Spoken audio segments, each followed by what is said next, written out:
বন্ধুরা আমরা এখন চলে এসেছি সংকটমোচন মন্দিরে। এখানে কিন্তু পার্কিং ফ্যাসিলিটি আছে আপনাদের। আমরা এখন এসেছি ত্রিদেব মন্দির। সাইটসিইং এর মধ্যে আরেকটি হচ্ছে মানস মন্দির।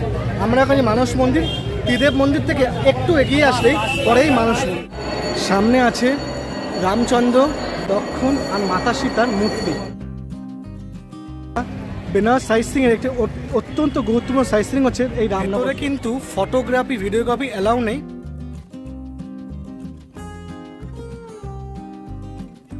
हिंदू धर्म में 4+4 धाम होता है, उसी तरह बौद्धिज्म में भी 4+4 होता है। फर्स्ट है लुम्बिनी नेपाल, जहाँ पर गौतम बुद्ध का जन्म हुआ था। सेकेंड प्लेस है बोध गया बिहार, जहाँ गौतम बुद्ध ज्ञान प्राप्त किया। थर्ड प्लेस है सारनाथ।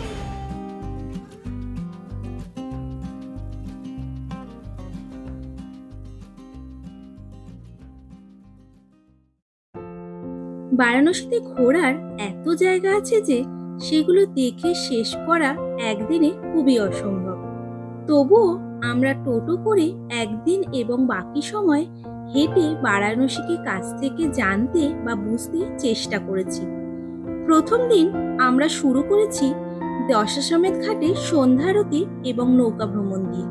তারপরে কাশী বিশ্বনাথ মন্দিরে পুজো দিয়ে পরের দিন সকালের জলখাবার সেরে একটা টোটো ভাড়া করে আমরা বেরিয়ে পড়েছি সারনাথ সহ বারাণসীর সাইটসিইং করতে। আর কাশী বিশ্বনাথ দর্শন এবং দশাশ্বমেধ ঘাটের সন্ধ্যা আরতি ছিল আগের পর্বে। উপরে দেওয়া আই বটম ডেসক্রিপশন বক্সের লিংক থেকে সেই ভিডিও দেখার অনুরোধ রইল। বন্ধুরা আমরা আজকে বেনারসের সাইটসিইং এর জন্য বেরিয়ে গেছি। আর সবাইকে বেনারস থেকে আজকে গুড মর্নিং। বেনারসে কিন্তু পুরো দিনের সাইটসিইং একটা হয়, তার মধ্যে বেশ কয়েকটা মন্দির থাকে, তার সাথে রামনগর ফোর্ট থাকে, আর আরেকটা থাকে হচ্ছে সারনাথ। আমরা এই সবগুলো একসাথে করছি আজকের দিনে। আর এই জন্য আপনারা কিন্তু গাড়ি থেকে শুরু করে টোটো কিংবা 4 চাকা বুক করতে পারেন। আমরা কিন্তু এই সাইটসিইংয়ের জন্য বেছে নিয়েছি এই টোটো। আর টোটো যে চালান তার নাম্বার সতীশজি, যা কিন্তু অলরেডি আমি আমার ডেসক্রিপশন বক্সে মোবাইলের স্ক্রিনে দিয়ে দিয়েছি, আপনারা দেখতে পারেন। তার সঙ্গে আপনারা কন্ট্যাক্ট করতে পারেন। আর এই পুরো সাইটসিইং করতে খরচা নিয়েছে 900 থেকে 1000 টাকা মতন। বাকি সিজন অফ সিজনে কিন্তু রেটটা একটু বাড়ে কমে। আর আমরা আজকে এই সাইটসিইংয়ের প্রথম যাচ্ছি সংকটমোচন মন্দির। সাইটসিইংয়ে বেরিয়ে প্রথম দিকেই মন্দিরগুলি দর্শন করে নেওয়া ভালো, কারণ বেলা বাড়লে মন্দিরগুলি সব বন্ধ হয়ে যায়। তাই আপনারা আমাদের মতন প্রথমেই মন্দিরগুলো দর্শন করে তারপর অন্য সাইটসিইং করবেন।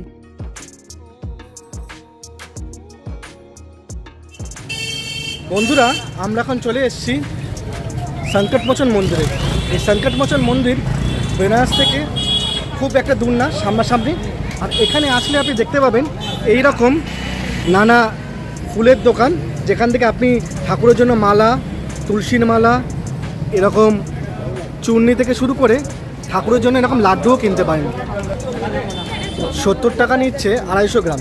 তো আপনারা এখান থেকে লাড্ডু থেকে শুরু করে ফুল সব নিতে পারেন, নিয়ে ঠাকুরকে কিন্তু চড়াতে পারেন। তো আমরাও এরকম একটা দোকান থেকে ফুল, মালা আর তার সাথে ঠাকুরের মিষ্টিও নিয়ে নিচ্ছি। নিয়ে আমরা যাচ্ছি ভেতর দিকে। ভেতরে আমার মনে হয় ফোন অ্যালাউ নেই, তবু যতটা পারছি আমি দেখাবো আপনাকে, আর পুরো ইনফরমেশনটাই দিচ্ছি। এখানে তুলসীর যে মালা আছে, এগুলো বড় মালা না দাদা? এগুলো কত করে? 50 টাকা। এই বড় মালাটা দেখলে এটা হচ্ছে 50 টাকা করে, আর ছোট একদম ছোট সাইজ মালাটা এটা হচ্ছে 20 টাকা করে। এখানে সমস্ত মালা শ্রীরামের জন্য এবং বজরংবলীর জন্য, সংকটমোচনের জন্য মালা পেয়ে যাবেন। সংকটমোচনের জন্য সবাই তুলসীর মালা দেয়, আমরাও তুলসীর মালা কিনছি। কত নিল? 50 টাকা। 50 টাকা এটার দাম।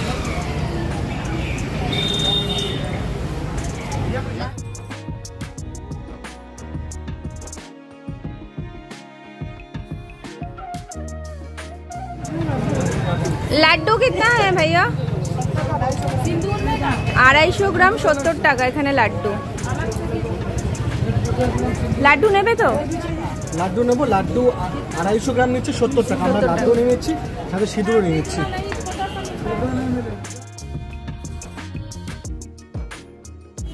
আমাদের মালা নেওয়া হয়ে গেছে, আর সাথে প্রসাদ নেওয়া গেছে, লাড্ডু আছে। আমরা এখন যাচ্ছি মন্দিরের উদ্দেশ্যে। লকার আছে, সেই লকারে কিন্তু আপনাদের ফোন থেকে শুরু করে জুতো সব কিছু রেখে আপনাকে যেতে হবে, কারণ মন্দিরের ভেতরে কিন্তু ফোন অ্যালাউ নেই। তাই আমি কিন্তু আপনাকে ভেতরে ভিডিও বা ফটো কিছু দেখাতে পারছি না। তাই আপনারা যখন আসবেন তখন ভেতর দিকে ঢুকে যাবেন, তার আগে বাইরে লকার রুমে আপনাদের ফোন আর জুতো সব কিছু রেখে তারপর আপনি মন্দিরে যাবেন। তো আমরা এখন সামনে দোকান থেকে নিয়ে নিচ্ছি সিঁদুর, নিয়ে আমি ভেতর দিকে যাচ্ছি।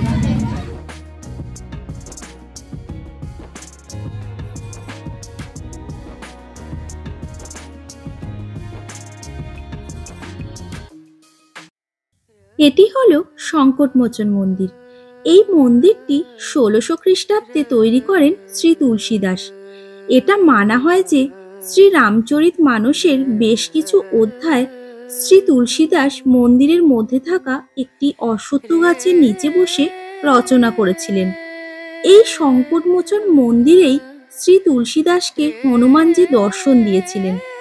এই মন্দিরে হনুমানজির মূর্তিটি কিন্তু মাটির তৈরি এবং এর প্রধান বৈশিষ্ট্যটাই হলো যে এই মন্দিরে বজরংবলী ভগবানের মূর্তিটি তার প্রিয় ভগবান রামের মুখোমুখি আরাধ্য, যাকে তিনি অত্যন্ত ভক্তি ও আনুগত্যের সাথে সেবা করেছিলেন।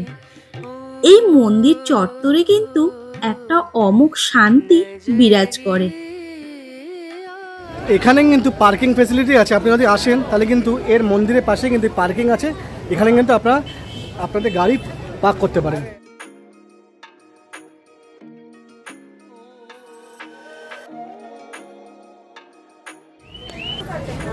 আমরা এখন এসেছি ত্রিদেব মন্দির। সংকটমোচন মন্দির থেকে মিনিট 5 এগিয়ে গেলেই চোখে পড়বে ত্রিদেব মন্দির।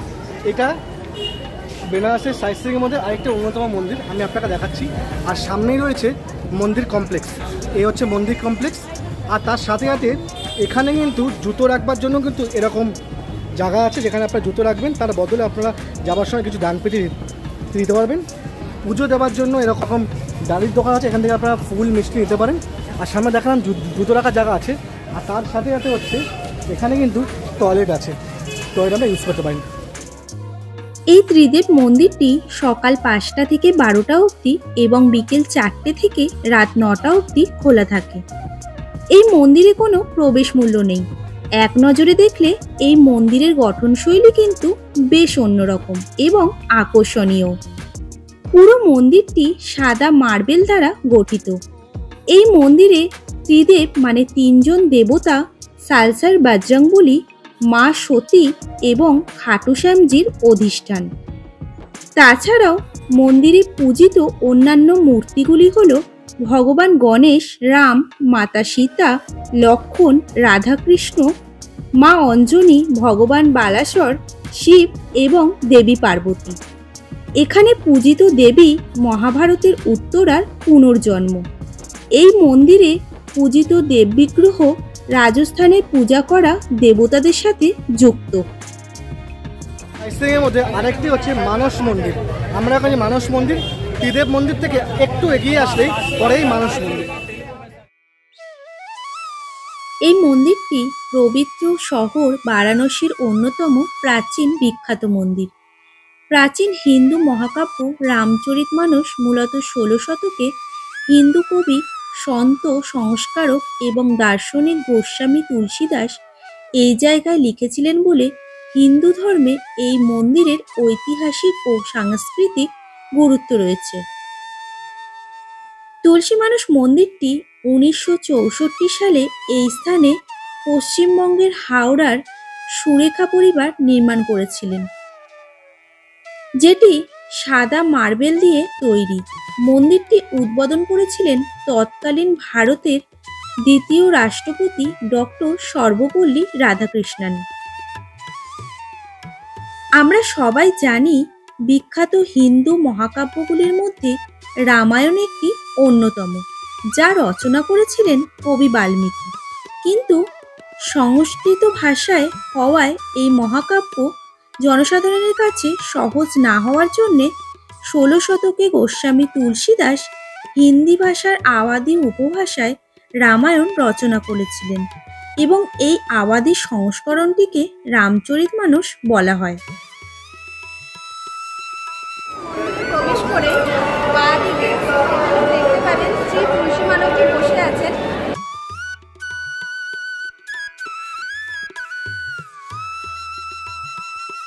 মন্দিরের দেওয়ালে পাথরের গায়ে তুলসীদাসের লেখা রামায়ণ আছে। সিঁড়ি দিয়ে ওপরে উঠে গেলেই আছে পুতুলাকারে রামায়ণ মহাভারতের বিভিন্ন দৃশ্য। এখানে টিকিট মূল্য মাথাপিছু 10 টাকা। শ্রী রামকৃষ্ণ লীলা ভিতর দিয়ে দেখার জন্য কিন্তু অডিটোরিয়াম আছে, যার জন্য কিন্তু টিকিট মূল্য হচ্ছে 10 টাকা। আমরা 10 টাকার টিকিট করে নিয়েছি আর আমরা এখন ভেতর দিকে যাচ্ছি।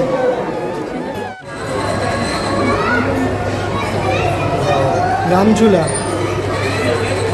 শিব বন্দনা, শিবের বিয়ে।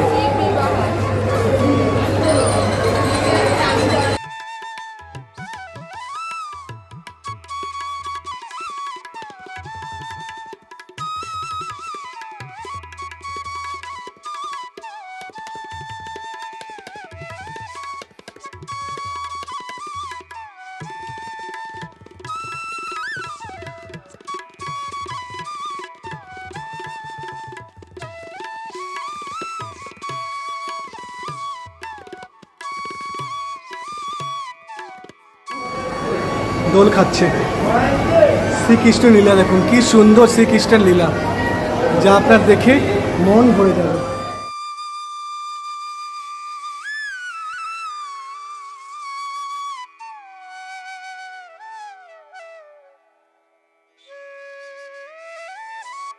খুব ভালো লাগছে। এখানে আসলে কিন্তু আপনারা দেখতে পাবেন নানা কৃষ্ণর লীলা, তার সমস্ত কিছু এখানে প্রদর্শন করা হয়েছে। তার বাল্যকাল থেকে শুরু করে তার সাথে মহেশ্বর, সতী, সব কিছু মূর্তি আর তার লীলাক্ষেত্র এখানেই আছে। তো এখানে আসলে অবভিয়াসলি কিন্তু ওপরে এক্সিবিশনটা দেখবেন, যেন 10 টাকা। আমার দেখা হয়ে গেছে, আমরা এখন বাইরে বেরাচ্ছি। তো এই জায়গাটা কিন্তু একদমই মিস করবেন না। সামনে আছে রামচন্দ্র, লক্ষ্মণজি আর মাতা সীতার মূর্তি। আমি এটাকে দেখাচ্ছি মেন মন্দিরে একদম ভেতর দিকে।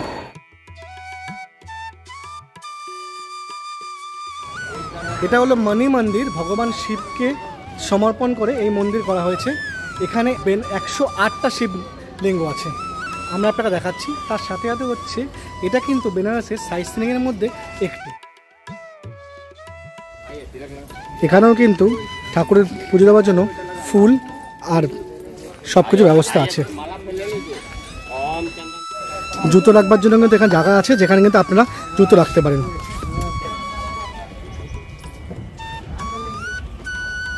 সামনেই পড়বে ভগবান নন্দীর এরম বড় মূর্তি।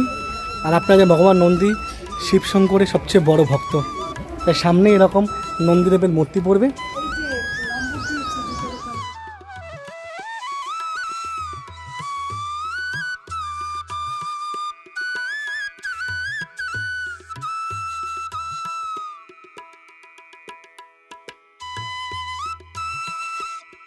বন্ধুরা, এই মন্দিরে আসলে আপনারা দেখতে পাবেন 108টি শিবলিঙ্গ হয়েছে। তার সাথে সাথে এখানে কিন্তু 12 জ্যোতির্লিঙ্গের একটি প্রতিলিপিও করা আছে। তাই জন্য কিন্তু এই মন্দিরের নাম মণি মন্দির। এছাড়াও এই মন্দিরে এই 108টি শিবলিঙ্গ পরিক্রমণ করার জন্য জায়গা করা আছে। আপনারা কিন্তু এখানে আসলে অবশ্যই কিন্তু এই 108টি শিবলিঙ্গ কিন্তু পরিক্রমণ করবেন। দেবায়দেব মহাদেবের দর্শনের পর সামনের দিকে এগিয়ে গেলে আপনারা দেখতে পাবেন জনকের পুত্র ভগবান রাম, লক্ষ্মণ ও সীতামাতার মূর্তিও আছে। তার সাথে সাথে কিন্তু এখানে হনুমানজি, মহেশ্বর ও পার্বতী, তার সাথে সাথে ভগবান বিষ্ণু ও মা লক্ষ্মীরও মূর্তি কিন্তু আপনারা দেখতে পাবেন। তাই যারা যারা বারাণসী সাইট সিইং করবেন তারা কিন্তু অবশ্যই কিন্তু এই মণি মন্দির কিন্তু দর্শন করতে কিন্তু ভুলবেন না।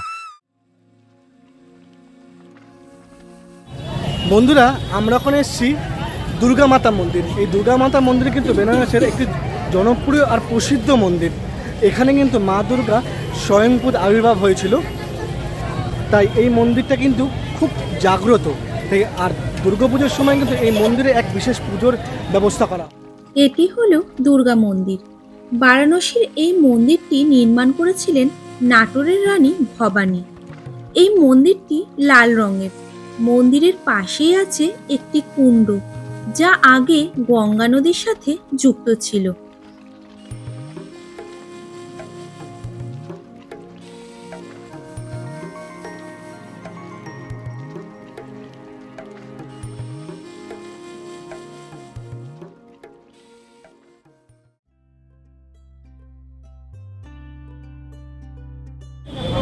বন্ধুরা, বেনারস সাইট সিইংয়ের একটি অত্যন্ত গুরুত্বপূর্ণ সাইট সিইং হচ্ছে এই রামনগর ফোর্ট। আমরা এখন এসেছি রামনগর ফোর্টে। এই রামনগর ফোর্ট বেনারস থেকে মাত্র 10 কিলোমিটার দূরে। আমরা সেখানে এসেছি আর ভেতর দিকে ঢুকছি। এই ফোর্ট কিন্তু খুব বিখ্যাত আর এই ফোর্টের ইতিহাস অনেক আছে। এরপর আমরা চলে এলাম বেনারসের অন্যতম দর্শনীয় স্থান রামনগর ফোর্টে। 1750 সালে কাশী নরেশ মহারাজা বলবন্ত সিং এই ফোর্টটি নির্মাণ করেন। এই দুর্গটিতে মোগল স্থাপত্যের বিষয়টি নজরে পড়ে। এর ভেতরে কিন্তু একটা মিউজিয়াম আছে। সেই মিউজিয়ামের জন্য টিকিট প্রাইস হচ্ছে ইন্ডিয়ানদের জন্য 80 টাকা, আর ফরেনারের জন্য 200 টাকা, আর বাচ্চাদের জন্য হচ্ছে 20 টাকা করে, 5 থেকে 12 বছর বয়সের জন্য। স্টুডেন্ট আইডি কার্ডে কিন্তু এর টিকিট হচ্ছে 20 টাকা। তাই এখানে যদি আপনি আসেন আর মিউজিয়াম যদি দেখেন, তার জন্য টিকিট পড়বে হচ্ছে 80 টাকা। দুর্গটিতে বর্তমান বেনারসের যিনি রাজা অনন্ত নারায়ণ সিং তিনি বসবাস করেন। এখানে আছে দক্ষিণমুখী হনুমান টেম্পল, বেদব্যাস টেম্পল, তাছাড়াও আছে একটি মিউজিয়াম। এই মিউজিয়ামটির নাম সরস্বতী ভবন। রাজাদের সময়ের বিভিন্ন মূল্যবান সম্পদ সংরক্ষণ করা আছে এই মিউজিয়ামটিতে। তবে ভেতরে ফটো তোলা অ্যালাউ নেই। কিন্তু ফটোগ্রাফি ভিডিওগ্রাফি অ্যালাউ নেই। আপনারা যখন ভেতরে ঢুকবেন তখন সামনে যে লনটা পাবেন, যেখানে দাঁড়িয়ে দাঁড়িয়ে মানে দরজার ঠিক বাইরে, সেখানে আপনি ভিডিও করতে পারবেন, ফটো তুলতে পারবেন। এছাড়া ভিডিওগ্রাফি ভেতরে অ্যালাউ নেই। তাই আমরা ভেতর দিকে যাইনি। যদি আপনারা এখানে আসেন তাহলে কিন্তু ভেতর দিকে গিয়ে রাজার বিভিন্ন ব্যবহারের জিনিস আপনারা কিন্তু দেখতেই পারেন। তাই আমরা আজকে যাইনি, আমরা এখান থেকে চলে যাচ্ছি সারনাথের উদ্দেশ্যে। বন্ধুরা, আমরা এখন চলে এসেছি শিবপ্রসাদ লস্যি ভান্ডারে। এটা হচ্ছে রামনগর ফোর্টের একদম পাশে। আপনি রামনগর ফোর্টটা দিয়ে আসে দেখবেন এই মোড়টা ঘোরার সময় যে পরে, এই যে মোড়টা, এটা হচ্ছে দোকান খুব ফেমাস এখানকার লস্যি, শিবপ্রসাদ লস্যি ভান্ডার। এটাই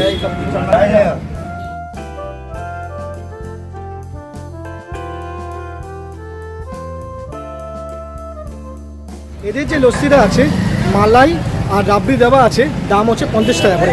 তো আমরা এখন টেস্ট করবো আর বলছি আপনার কিরম খেতে।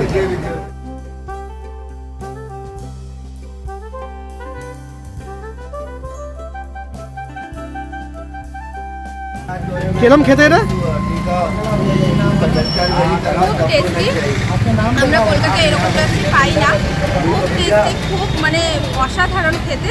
এর মধ্যে রাবড়িও দিচ্ছেন ওনারা, কিন্তু আমি রাবড়িটা খুব একটা পছন্দ করি না বলে আমি নিই। আমি শুধু লস্যির ওপরে মালাই দিয়ে নিয়েছি। এই দেখুন, এটা মালাই, মোটা মালাই, আর খেতে সত্যি অসাধারণ। আমরা কলকাতায় এরকম পাবো না। কলকাতায় লস্যিই তো মানে এমন দেয় মনে হয় যেন জল মেশানো। সেখানে এখানে পুরো মোড়ের লস্যি দিচ্ছে, তার উপর আবার মালাই, তার উপর আবার রাবড়ি দিয়ে 50 টাকা। রিজনেবল দাম, অনেকটাই কম দাম। আসলে অবশ্যই খাবে, রেকমেন্ডেড। আসলে অবশ্যই রামনগর ফোর্টের একদম সামনে। আপনারা যাওয়ার সময় রাস্তাতে আগে পাবেন, তারপর রামনগর ফোর্ট করবেন। আর আসতে গেলে আপনি যদি রামনগর ফোর্ট দেখে খাবেন বলেন, তাহলে রামনগর ফোর্ট থেকে বেরিয়ে বাঁ দিকে একটু এগিয়ে আসলে একদম মোড়ের সামনেই দোকানটা, বাঁ দিকেই পড়ছে দোকানটা, শিবপ্রসাদ লস্যি ভান্ডার।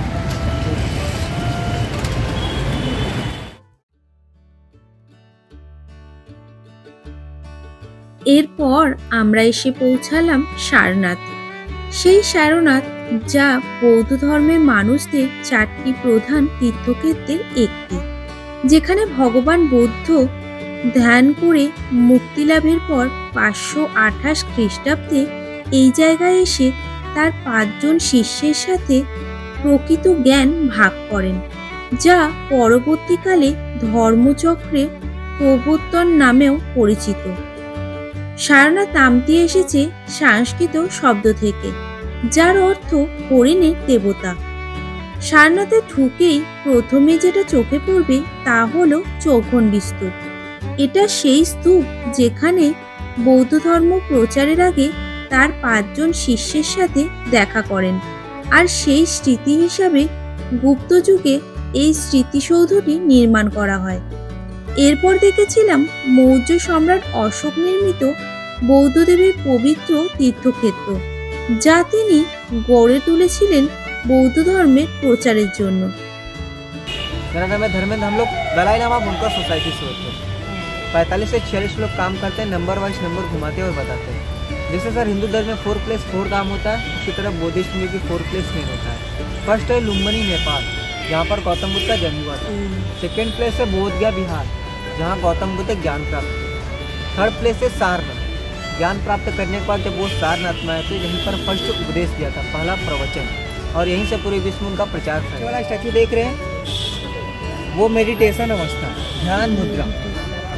जिस मुद्रा में, उसी मुद्रा में गौतम बुद्ध जी ने 6 साल कठोर तपस्या करने के बाद ज्ञान प्राप्त किया था, बोध गया बिहार। ये बोधि की थर्ड ब्रांच। फर्स्ट है बोध गया बिहार, जिस पीपल के पेड़ के नीचे गौतम बुद्ध ज्ञान प्राप्त किया। सेकेंड है श्रीलंका कोलंबो, क्योंकि सम्राट अशोक ने कलिंगा युद्ध किया। कलिंगा युद्ध के बाद उन्होंने बौद्ध धर्म ग्रहण किया।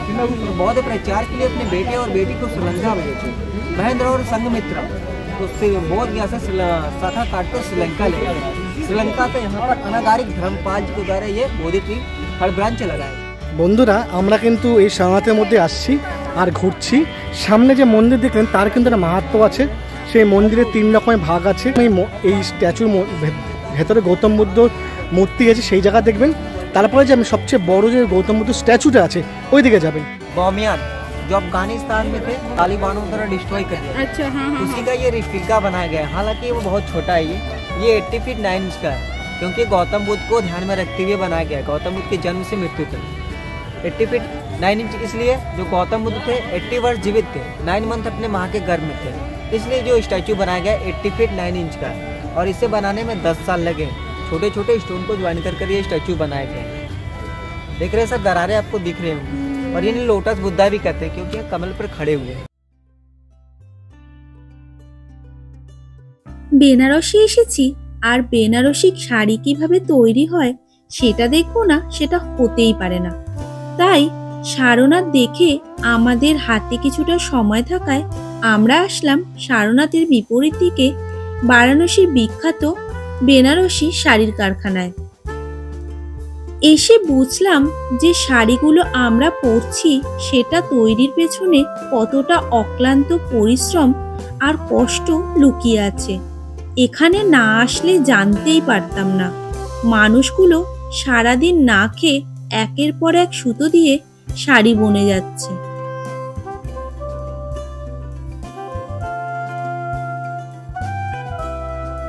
বন্ধুরা ভেতরে এসে দেখলেন কি করে এরা সিল্কের জিনিস বানাচ্ছে।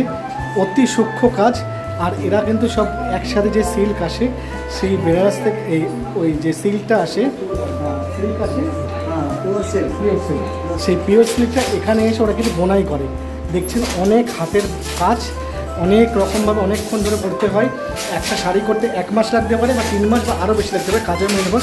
তো এখানে আসলে কিন্তু অবভিয়াসলি কিন্তু ওখানে আসবেন। বন্ধুরা, এটি হলো আমাদের বেনারস ভ্রমণের অন্তিম পর্ব। বেনারস থেকে আমরা কিভাবে কলকাতা আসলাম তার ভিডিও নিয়ে খুব তাড়াতাড়ি ফিরে আসছি পরবর্তী পর্ব। তাই আজকের মতো বাই বাই। সুস্থ থাকবেন, ভালো থাকবেন, আর দেখতে থাকবেন স্যামি ব্লগস।